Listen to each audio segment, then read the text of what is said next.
When you are a digital nomad, when you are an expat, when you are traveling the world slowly as opposed to taking a 2-week vacation to Hawaii, one of the big questions everybody has is how did you pick where you ended up, or did it pick you? And also, how do you decide where you want to go and settle down? And we're going to delve into the answers to that very difficult question right after this.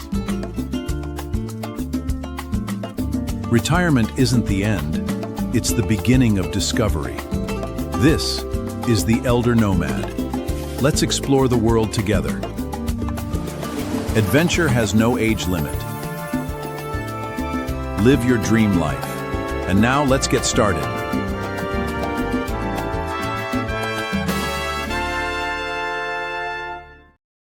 Welcome, everybody. This is the Elder Nomad Show. I am Scott Patton, the Elder Nomad, and joining us as usual, Sua Truong. I happen to be in La Paz, Mexico. He happens to be somewhere in Vietnam. Dan Nang, right? Yeah, right on the rooftop. Yep, there you go. And there's the view. Gorgeous.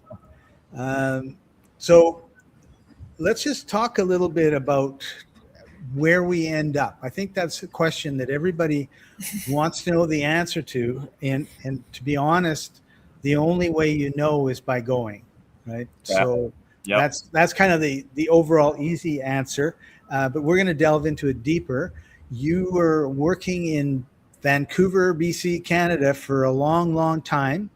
Next thing I know, you were in Bali around COVID time, and then you're in Vietnam. And you did projects, you did one project in Bali and you're finishing up another one in Vietnam. It seems like, and I kind of asked you this before we went live, that you have sort of settled down in Vietnam. That doesn't mean you're there, every month or 12 months a year, right? But that tends to be kind base of operations, what you call it. Right. So let's talk a little bit about the process that took you from Vancouver to Vietnam.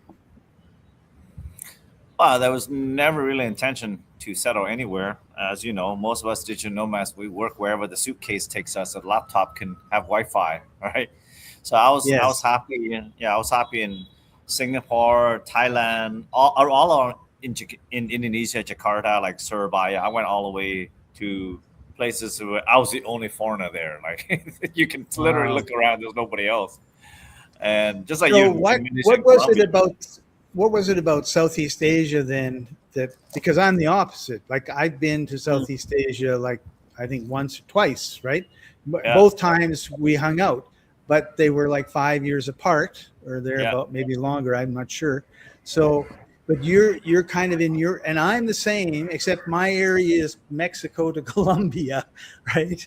And I think there is it's maybe it's a familiarity is per what when I look at it. I think it's enough. So it's food, culture, and also maybe business infrastructure. Like you want to have a good Wi-Fi, you want to have that is one thing that I really didn't like about the Caribbean, because it was just so crappy Wi-Fi wherever you go, no matter whether it's Jamaica or Bahamas or Belize. And that's one of the reasons I stay away from the Caribbean islands. I've been on the Dominican Republic for 6 weeks. It was okay, but well, I was living in a house and the house was okay, but it really never struck me as, I guess there's an energy that you feel, like a feeling, right? Like I enjoyed my time in the Dominican Republic. I looked after 2 dogs. They were wonderful. I got to go down to the beach. I had a truck. Yeah, the beach is much nicer there. I mean, the Caribbean beaches are beautiful, no doubt. Yeah. People are, generally speaking, wherever you go, I think we all have the same acceptance that they're kind to you. You don't F around. Like, don't be disrespect people. They're really nice to you. Yeah, they want you to come visit. They want you to enjoy the culture and the food. Right?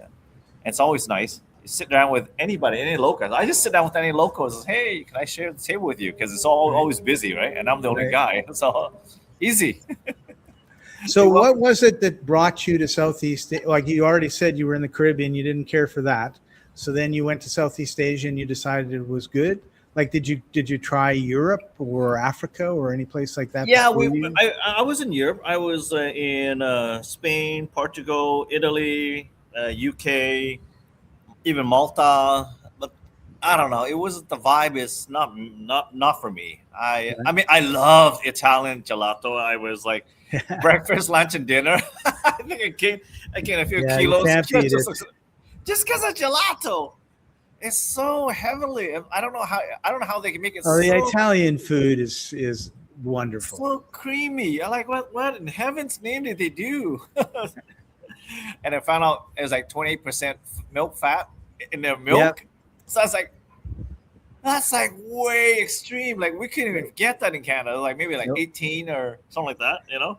Yeah, But yeah, I they found do out everything the way they did it in Roman in times. the old way. Yeah, but you know what? People are healthy. And I know why, because we walk like for tens of kilometers, walking all day, anywhere you go. Actually, that's a really important part, because when you think of North America in particular, it's designed for a car. Yes. When you think of yes. Italy, it's designed for walking. Yeah. Same where I am in Yeah, Mexico. even in Asia, like it's designed with lots of walkway, lots of sidewalks, like everywhere. Yeah. Literally, you can go forever, right? I Yeah. remember. Whereas in even parts in Canada or developed cities, like their entire place is just grass or just rubbles, and there's no sidewalk. I remember they're being in Miami and thinking if I wanted to walk somewhere, I'd get run over for sure. Yeah, Because there was no There's sidewalks. sidewalk. It was just highway. I remember bridge, that. highway. I went to Miami. Yeah, I went to Miami. It's like the walkway, even in the city, is like small. It's like this is even smaller than Bali. But yeah, So you've I been think- to a number of places. Now you're sort of settled in Vietnam. Do you have it in your mind? I'm here. I'm going to stay here until I die, or do you have it? I'm here. I'm going to stay here until I decide to leave. this is a great place to have a base to jump. I call it jump point in all of Asia and even Australia. It's on my to-do list, right? On my to visit. And I want to also visit China, like lots of places in China. I want to visit Africa. I want to visit even Russia when it reopens, right? To whatever's happening around the world, right? Well, I'm sure it will. So there is a lot of places that I have not traveled here. I've traveled to Europe. I've traveled to South America. Lots of places in South America. So it's like the list that are to do is all over here. That's the reason why I guess I try to find a local place. Like I've been to Philippines a couple times, Thailand a couple times, Malaysia a couple times, Singapore a couple times. Yeah. Sumatra. Have you been to Sumatra? Not yet. I have a really good Borneo, friend that Sumatra. took a motorcycle up and down Sumatra, and he just had an amazing time. Yeah. He's a little bit more of a rougher traveler than we are. As long as there's strong internet connections, I can do my work because I need to be online. I need to do video conferencing. I need to do a lot of online training, teaching. So we need that. I know Asia's got fiber everywhere, under the sea, under the submarine. I mean, it's pretty brutal. If without Starlink in most parts of South America, I think that'd be not a. It's coming. Yeah. So for me, I've been We're predominant. Starlink in Philippines and Indonesia for Kyle and Vietnam. Yeah. You know. You guys are always ahead of us, North Americans. Yeah. I've spent a lot of time in Mexico and Colombia and various countries, not all of them, but most of them between the two places. And I've often thought about, like what is it that's kind of driving me to stay in this area? And food, yeah, but it's half the year, because around August I go over to Europe for a little bit, and then I go down to Africa because I really want to see more of Africa. So what I do is I tend to look at the map and I say, what's drawing me, what's pulling me. One of the things I have a fear, and emotional attachment. Well, my fear really motivates me, and that is I may not be able to go there, not because of health, but because of like war or COVID or whatever, right? Yeah, so I sort of think like, would I really regret it if I died and I didn't go to China? No. Would I really regret it if I died and I didn't go on a safari in South Africa? Yes. Yes. So it's kind of funny because I do want to go to China, but it's just not that high on my list, right? That's right. And I know when I go. For me, I guess it's similar to you awesome. then. In that sense, very similar to you. Yeah. What's your priority list, right? For me, I want to visit Great Wall of China. I want to visit the place where my grandfather came from, which is in Guangzhou, right? Yeah. See, I want to go to Scotland. My grandfather grew up in Dundee, Scotland, right? Whoa. And everybody in my family has been to Dundee to see it. They haven't met the ghost of my grandpa, but they've been there, and except me. And I think, oh, I should go, I guess. And Grandpa's waiting. I do want to spend more time in the UK because I've gone a couple of times and I really like outside of London, like the greenery and it's just it just really, I mean, that's my heritage. So that just pulls me, right? I kind of like UK in the sense that they have a lot of big trees everywhere, even in the city, which is nice. Like and the castles. We have a lot of that, right? Yeah. So when it comes to Colombia, when COVID hit, I was in Medellin. And I was stuck in Bali. And I ended up being 9 months in Medellin. And I Must had be nice. Well, it could have been terrible if I was stuck in a little hotel room, but I found a studio apartment on the roof of an 8th-floor building, and I said to the owner, "You know what it was half studio apartment, half terrace." I says, "You know what this terrace needs?" He says, "No, what?" I says, "A hammock." And he goes, "Yeah." I says, "Well, you find it, I'll buy it." If there was no COVID, I would never have been able to find a hammock. But he, in 3 days, he had a hammock. It was 400 pesos or something. I gave it to him, or 400,000 pesos, gave it to him. And so I had 9 months basically of being on the roof of this 8th-floor building, able to see all the lights around me and the stars, and it was a terrific time. So I actually put down roots there because I keep wanting to go back. Yeah, but you were there for quite a long time, man. Yeah, so every year I go back for a month or two, or I go back once or twice for a month or two. It'll be 2 months twice this year because I'm going to be back there in about a week. You must have a sweetheart back there. That's the only thing that go back.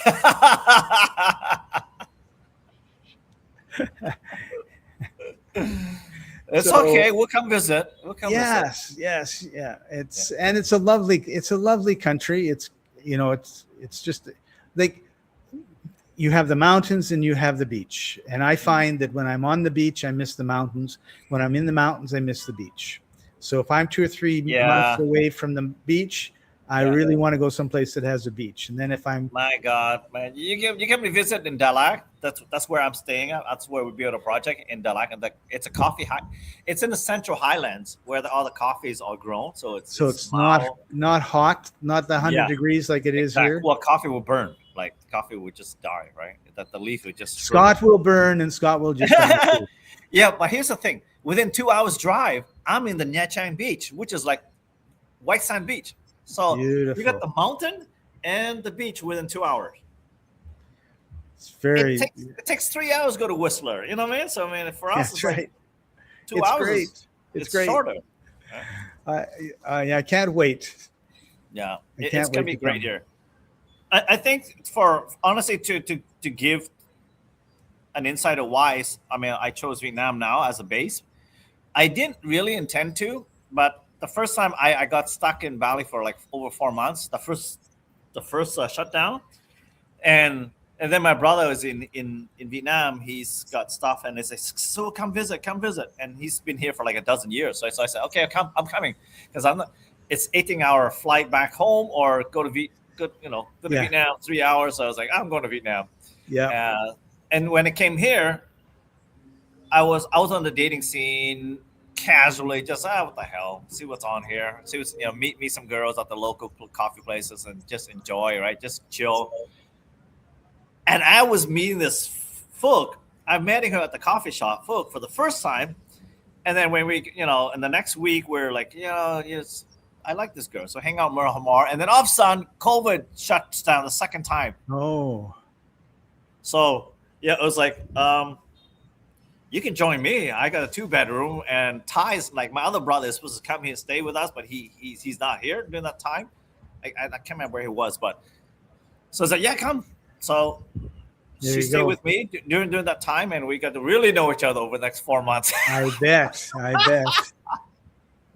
So it's like at first, it was like it's forced to live with each other, and then eventually we became intimate. But it's like, I look at it in the sense that if we see each other every day like this all day long, and we still haven't had any fight after 4 months, that's a good sign. That's a very good sign. That's you know what I mean? Sure. Yeah. Yeah, because I've heard the opposite. I've heard others in the building after the COVID, there were divorces, they were split up. Right. Crazy stuff's happened here. I was like, wow, mental problem, like mental illness is a big thing. Like COVID kind of amplified everything. It really did. Okay, we're going to be talking a little bit more about culture when we come back from this short break. This is the Elder Nomad Show, hosted by Scott Patton. Adventure has no age limit. All right. So I happen to be a cold-blooded Canadian. I'm like not going to hug anybody unless they really make it obvious that they want to hug. And so what I love about Latinos and Latinas is they're a very close, huggy. All Asian ethnic minority are same. Yeah. So I really like that aspect of their culture compared to the Scottish culture that I grew up in, which is very proper, shall we say. Yes. Stay away. No hugs. Give me the beer. Yeah, we make a lot of jokes about sheep, but so what is it? And I'm just thinking now about Medellin and its culture that I like. And one of the things that I really liked is the fact that, well, first of all, everyone knows I'm not local. I mean, that's pretty obvious. But give that away, right? Yeah, so that may be part of it. But I'm walking down the street, and usually in a 4 million person city like Medellin, like Vancouver, for example, if you're walking down the street, everybody just ignores you, right? But in Medellin, they'll ignore you if there's like 500 people going up and down the street. You can't go hi, hola. But if there's just 1 or 2 people around and they walk towards me, they'll look and say buenas tardes, buenos dias, buenas noches. Buenos dias. Yeah. And and a smile. So I've really felt welcomed in the community. And of course, one of the things that all cultures appreciate, people that are helpful and pleasant and everything else. And I remember on one of my first couple trips, I was on the train, which goes up and down the river valley. And I came off the train and I went around the corner, and there's like 300 steps down to the road. And I stopped and I looked and I said, okay. And then right beside me was a single mom with a baby in in a stroller. And she stopped right beside me, and she's like, oh my God, what am I going to do? My God. And on the other side of her was a young black man, maybe 17, 18, maybe 25. I don't know, but he was in that range. So he looked at me and I looked at him, and we both, without really saying anything, picked up the front wheels. And then she had the back, and then we walked down. And she must have said something to me, but basically there's a lot of noise and I didn't hear it. And if I had heard it, I wouldn't have understood it. And the young man turned to me and he says, where are you from? And I go, Canada. And he says something back to her, which was he's from Canada. And then she said something to him, and he looks at me and says, you're very welcome here. Good. At least we know Canada's still welcome all around the world. That's right. And, so I think that, as people who are visitors, it's really incumbent upon us to be aware of what's going on and be sensitive to how we may do something that really irritates the locals. Yeah. Right. Usually in Colombia and Mexico, the locals usually irritate us because they have music going on at 2 a.m, right? So the windows are all open. You can hear 3 boom boxes going at the same time. Oh yeah.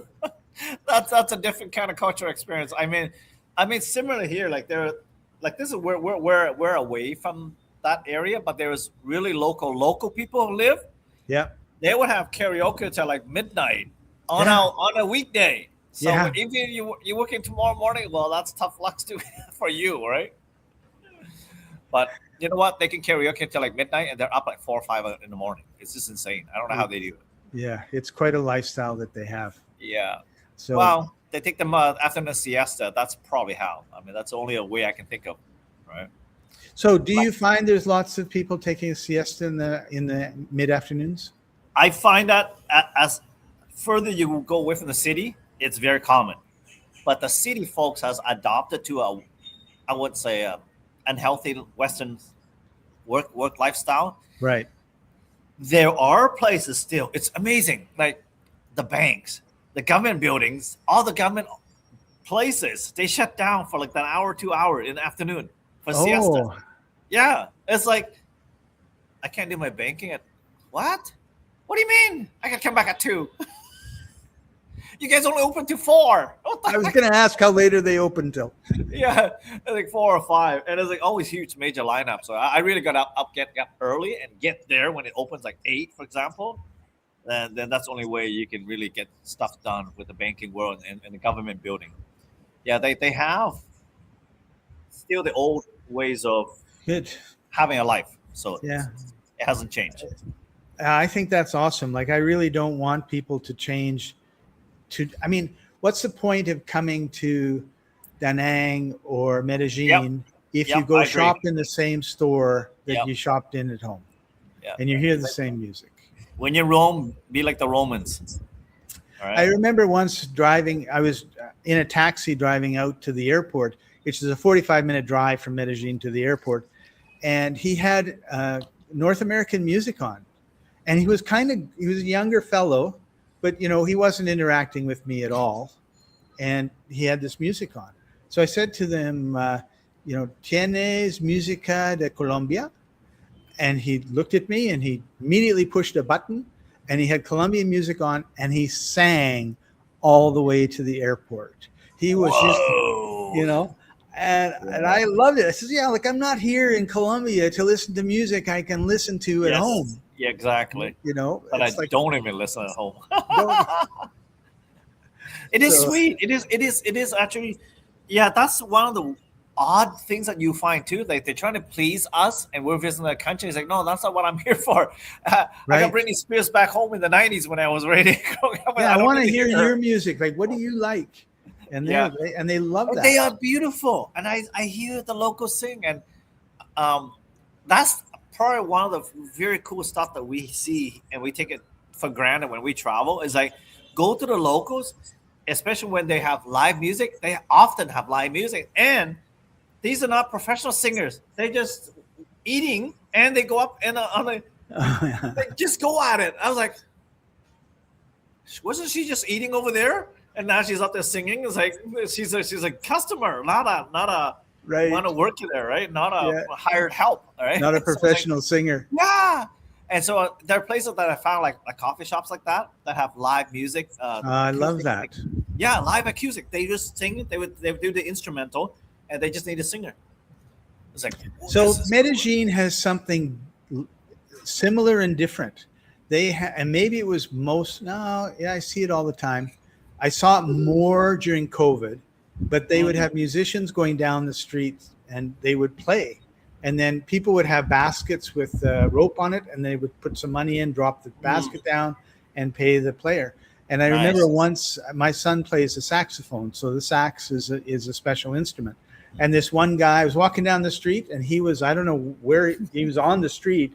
I don't know who he was playing for, but I sat down like across the street from him until he finished.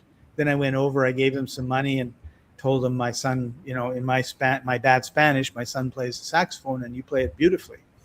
And, and I see that in some of the coffee shops where people will come by, they'll be at the front of the coffee shop, they'll play and they'll sing. Sometimes they're good, sometimes they're terrible. And yes, you get those. But I really like that willingness to do whatever you need to do to make some money so you can have a dinner tonight. Oh, that's the thing that I've noticed too. Even not just in Southeast Asia, but in South America, the hustle. Yeah. I see it. I see it more. Like when I was in Europe, I didn't see as much. Maybe Malta. Malta was closest that I can see in Europe. That are like they hustle. They do everything. They do sell anything and everything they can. Right. I guess the poorer the country is, you see more. If there's no safety net, right? I think Greece was another place I saw. In Greece was another one that I saw that has more entrepreneurial street entertainers. vendors, entertainers, exactly. I didn't see so much in Italy because it's more like They retail have stuff. they have Kenyans that try to rip you off in Italy, in Rome, I should say. Ask Rome. me how I know. They're there. I want to talk about one street performer in Medellin. He dressed up as Thor, and of course, Cool. when it's a red light, he would go and do whatever he did. And I saw him 3 or 4 times at this corner as I'm walking by. And then oftentimes when I go by, I'll get a few coins and I'll give them to the. And I never had a chance to do it with him. I don't know why. Probably because I didn't have any coins on me. And then one day he's walking. He's not actually. I think he's going to the corner, but he's not really there. And so I just went up to him and I just said, "Here," and sort of looked at me, and I took the money and, "Oh, gracias, señor," and and it's. I think and it's something I would never do. That's in Canada. It was, "Oh, don't encourage them." Whereas here, it's like they're doing their best to entertain you. They're not. Yeah, they're earning it. They're earning it. They're earning it. They're not begging it. Yeah. They're earning it. And I think that's a really important thing for them, and hopefully they'll get a good job and they can have a good life, right? But it's difficult. So let's talk a little bit about what do you see as far as poverty in Vietnam, and I'll talk a little bit about what I see as far as Latin America. Well, poverty, I would say about 12 years ago, I see way more. I see a lot of street beggars. Now I'll be hard pressed to find street beggars. I don't know where they went. I don't know what happened. My guess, from what I hear from folk, is that they do have some kind of social support system now for like the really people who don't. Vietnam is far wealthier than it was 20 years ago. Yes, big time. I've noticed massive changes. We have air filtration system. We got sewer system. They used to, I remember driving from one district to another district. It's like from North Sur to Guilford to Wale. It's like, and you would puke because you can't stand the smell. You just sewage will dump into the river and the canal. Right. Now the canal's got fish. So it's I was surprised, it's like they're fishing in the canal. This used to be toxic waste years ago. Right. Oh, that's so good. It is. I'm so happy. That they've changed things. So as far as street beggars, I only see them downtown core where the tourists are. Okay. I remember years ago, they used to be everywhere, no matter where you went.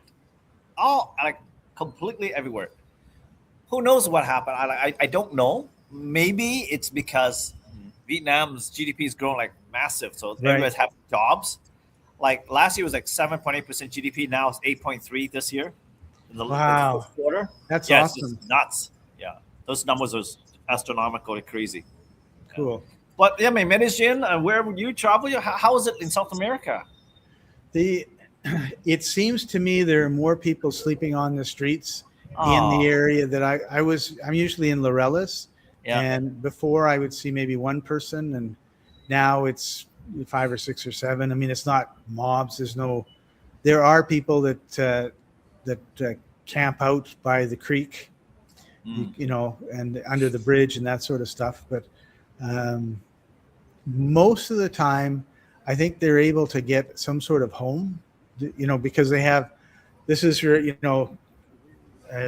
Estadio 1, I think, or they have it Barrio 1 or whatever. They have numbered areas, and if you're in 1, you're the poorest of the poor. If you're in 2, if you're poorest of the poor, you can go to the hospital and they'll look after you. If you're number 2 and you're not the poorest of the poor, you can go to the hospital and you'll pay a little bit. And then all the way up to the rich people, you can go to the hospital and pay full price. Yeah. All those people go private hospitals usually, probably. So they're working at looking after their poor. One of the big changes is they put ski lifts up the side of the mountains, and escalators that are outside. So before, you would have to come down the mountain walking 3 hours, right? Because the roads would be sideways. And now Good they have workout. an escalator that goes down, and then you're on the train, and the train takes you, all the way from the north to the south. So you're able to get to work and get home from work relatively quickly. So instead of having 3 hours to work, 10 hours of work, 3 hours home, 4 hours of sleep, back to the same thing, you're able to have a little more free time. I'll put it that way, with the kids and that sort of stuff. So they actually won awards for what they did. That's good. That's good. I think they do lots of that stuff in China. I've seen too, like some crazy as like elevators, like crazy elevate up the mountain. Are you crazy? The heck, man! I climbed like 3 hours, 5 hours. But it's good. Cool. It's good to see that in South America it's getting better. I remember like way years ago when I was still in my college years, I went to Jamaica, and I get to see I drove all the way around the whole island, and there was some part that was totally depressing, shanty towns, Right. Aluminum. What would it call this?